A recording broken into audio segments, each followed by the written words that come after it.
Hi, this is Heather Rodriguez. I'm a natural fertility specialist, and my team and I help couples who are trying to get pregnant and overcome fertility issues. And so today's scope is going to be really important for those who are trying to conceive, because egg health and sperm health are the basis of everything when you are trying to get pregnant. So you want to make sure they're as healthy as possible. So I thank you guys so much for joining me. We'll get started with today's fertility scope. It's going to be about some egg health tips for you that you can get started using today. I'm going to focus on two different areas for egg health. The reason that I talk about egg health so much, regardless of what's going on for you fertility-wise, is because it is going to be the basis, or 50% of the basis, of your child's future health. So the state of your eggs are going to have an impact on whether or not you can get pregnant, if fertilization is going to be successful, if the embryo develops into a healthy, viable child, and then also the future health of your child. All of the DNA and information that will be used to create your child is being taken from the ovum, the egg, and the sperm. So it's really important for the health of those two cells to be focused on in preconception care. So everything that I'm going to share with you today is true for both female eggs and male sperm. I will refer to egg health more specifically and directly, but all of these things apply to both because they are very similar. It's really amazing how similar those two cells are.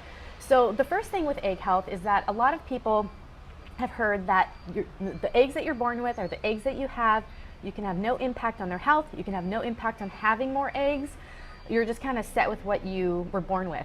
There's actually some new promising research that's showing that there's actually follicles and there's actually sites where stem cells appearing that produce new cells in rats. This has been done in rats so far, this study. So rats can produce new eggs. That's pretty amazing. That's mind-blowing to me. The reason they do studies on rats is because they're the most similar to humans study-wise. So that's kind of promising. You know, just because we can't see it and we don't understand it yet doesn't mean it's not happening. But beside all of that, we do know that with the current eggs that we have, we can have an impact on them in a 90-day period.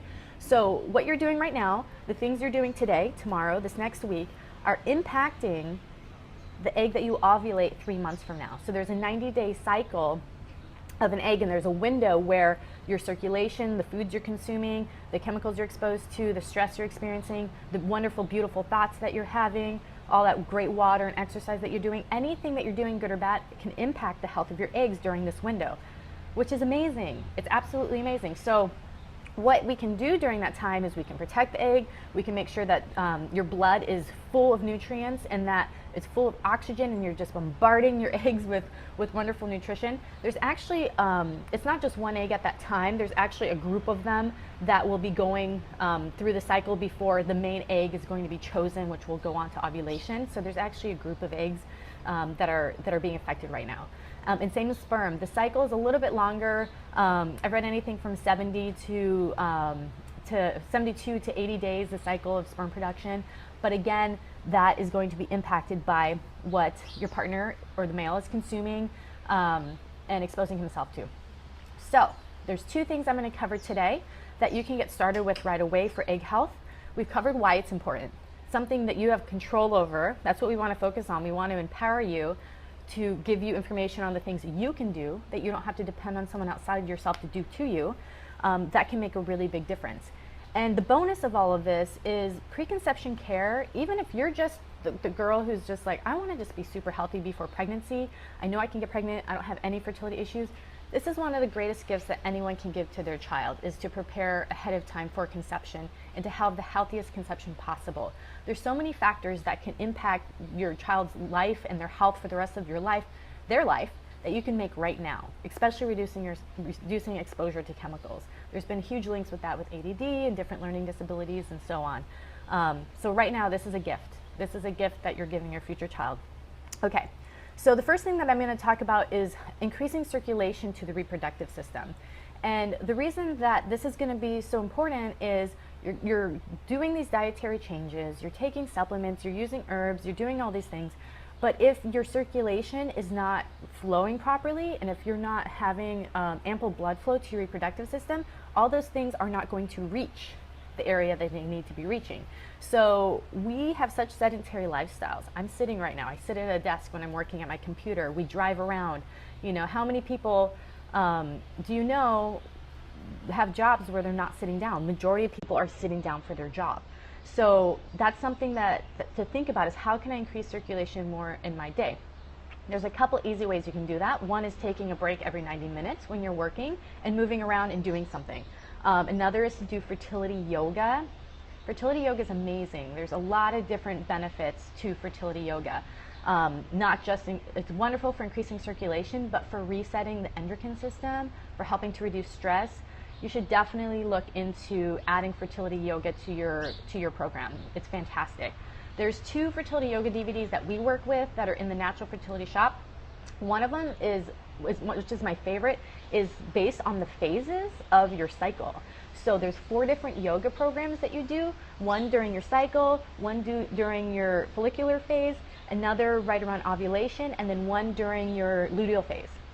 So it's very specific to the area, to the part of your cycle that you're in, which I think is super, super cool. It's really, we had the entire staff do that DVD so we could all experience what it was like, and everyone loved it.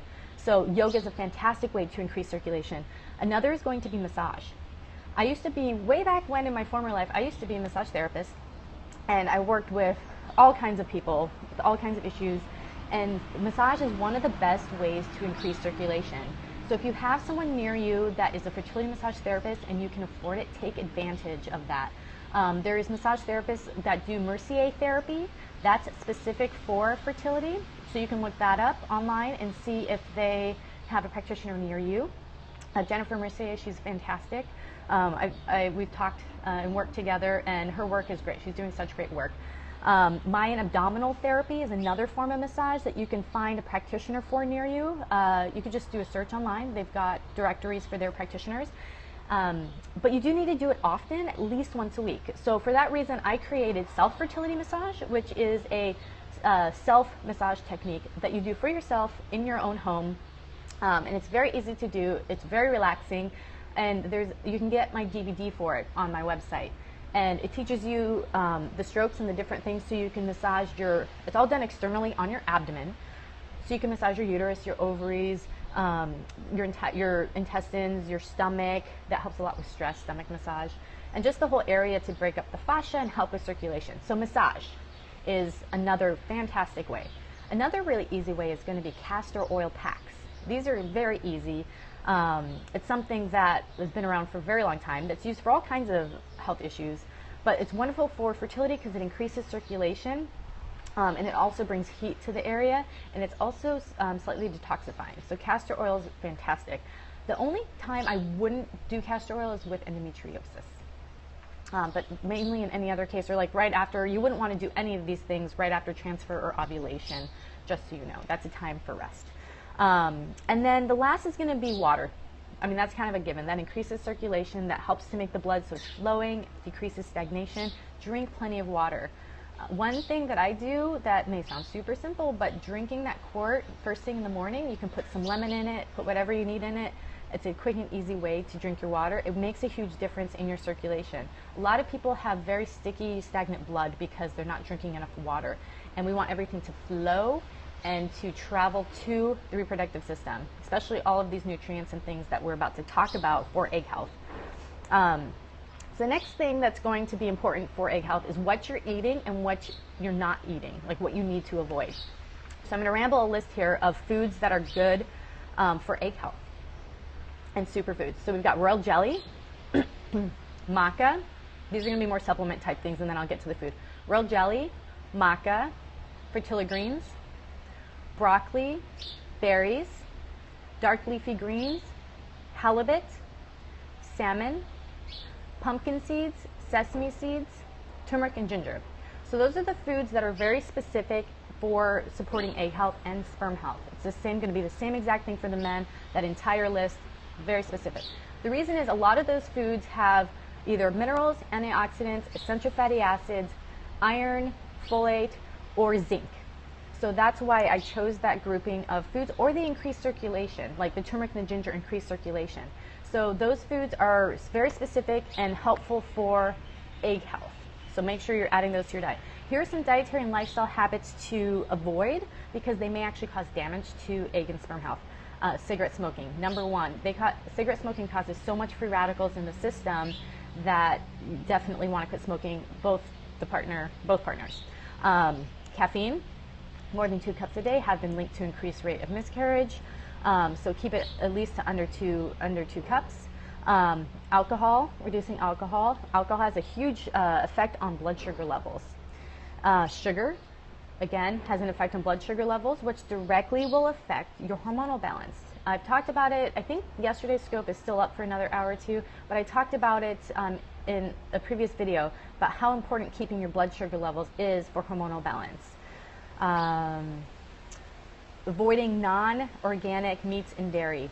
That's huge. So the reason for that is going to be the concentration of pesticides in meat and dairy, as well as hormones that they give these animals to grow very quickly. Those are all going to affect egg health, hormonal balance, and sperm health. So that's one area that eating organic is going to be really important, that it's worth spending the extra money, is going to be with meats and with dairy. Soda, one, it's got caffeine, it's got that concentrated sugar. Another food is anything low-fat diet. This is not a time that we're going to be doing a low-fat diet. You want to eat healthy fats.